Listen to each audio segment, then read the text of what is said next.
la persévérance finale jusqu'au moment de la mort, que l'homme ne peut mériter et que Dieu ne pourrait nous refuser, s'obtient uniquement par les mérites du sang de Jésus. Sachez encore que l'âme qui la demande constamment en vertu de ce sang l'obtiendra. Comment n'en serait-il pas ainsi? Comment ne parviendrait-elle pas au port du salut l'âme qui a passé à travers la mer de ce précieux sang? Comment pourra se perdre une âme qui est déjà entre les mains du Sauveur, où elle a laissé son empreinte en caractère de sang? Qui pourra m'arracher des mains de Jésus si pendant tout le cours de ma vie, j'ai été entre ses saintes mains et sur son tendre cœur, au moyen de la dévotion au très précieux sang? Comment pourrais-je tomber de ses mains, de ce cœur, à la fin de ma vie? Il m'a marqué avec des lettres de sang. Qui pourra les effacer? Je vous ai fait, je vous porterai et je vous sauverai, dit le Seigneur. Avec de telles paroles, ne ravive-t-il pas notre espérance? Vous êtes l'ouvrage de mes mains par la création et par la rédemption. Je dois donc vous porter comme une tendre mère qui tient avec amour son enfant entre ses bras. Il m'a porté si longtemps dans son côté. Il m'a nourri si souvent avec le lait de son sang dans les sacrements. Puis-je penser qu'au terme de ma vie, il me laissera tomber de son tendre cœur dans le gouffre de l'enfer? On ne peut concevoir une pareille pensée. Elle est trop opposée à son immense bonté. Je vous sauverai.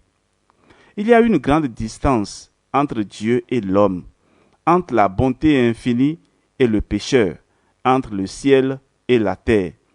Mais cette distance sera facilement franchie par l'âme dévouée au divin sang de Jésus. Elle arrivera promptement à la bienheureuse cité de Sion, quoiqu'il lui semblât qu'un chaos immense la séparait de son Dieu. Ne cessons pas, en attendant, de supplier la bienheureuse Vierge, notre protectrice particulière, qu'elle nous obtienne un vent favorable qui nous porte heureusement jusqu'au port de l'éternel salut.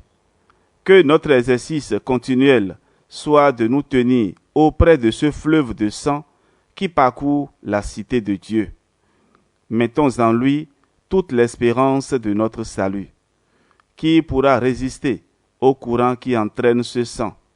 Aucune force humaine, si ce n'est notre propre volonté, ne luttera contre sa grâce.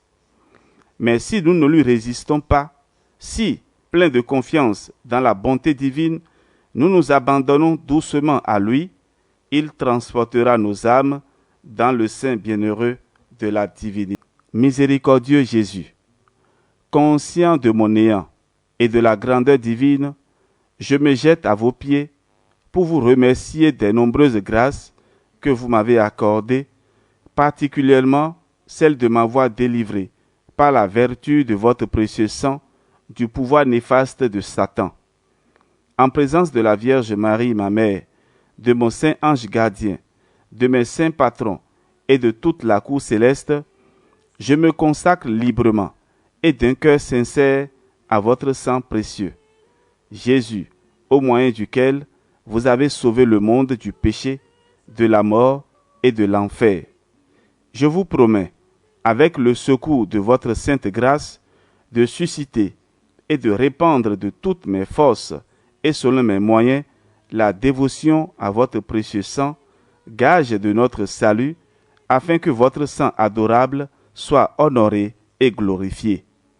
Je voudrais, par ce moyen, réparer mes infidélités envers votre précieux sang, signe de votre amour, et reconnaître les nombreuses profanations des hommes à l'égard de votre sang rédempteur.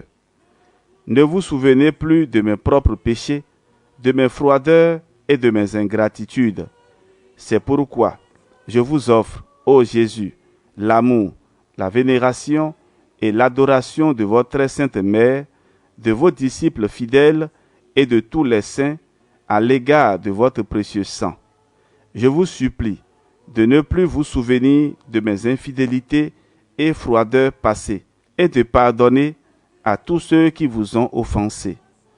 Aspergez-moi, ô divin Sauveur, ainsi que tous les hommes, de votre précieux sang, afin que désormais nous vous aimions de tout notre cœur, ô amour crucifié, et vénérions en tout temps dignement le prix de notre salut. Amen. Litanie du précieux sang de Jésus-Christ. Seigneur, ayez pitié de nous. Jésus-Christ, ayez pitié de nous. Seigneur, sang du Christ, Verbe de Dieu fait homme, ayez pitié de nous. Sang du Christ, alliance nouvelle et éternelle, ayez pitié de nous. Sang du Christ qui coula au jardin des Oliviers, ayez pitié de nous. Sang du Christ qui fut versé à la flagellation, ayez pitié de nous. Par les mérites de ce précieux sang, des adversités de cette vie, afin que nous puissions jouir éternellement de vos bienfaits dans le ciel. Par Jésus-Christ notre Seigneur. Amen. Au nom du Père, et du Fils, et du Saint-Esprit. Amen.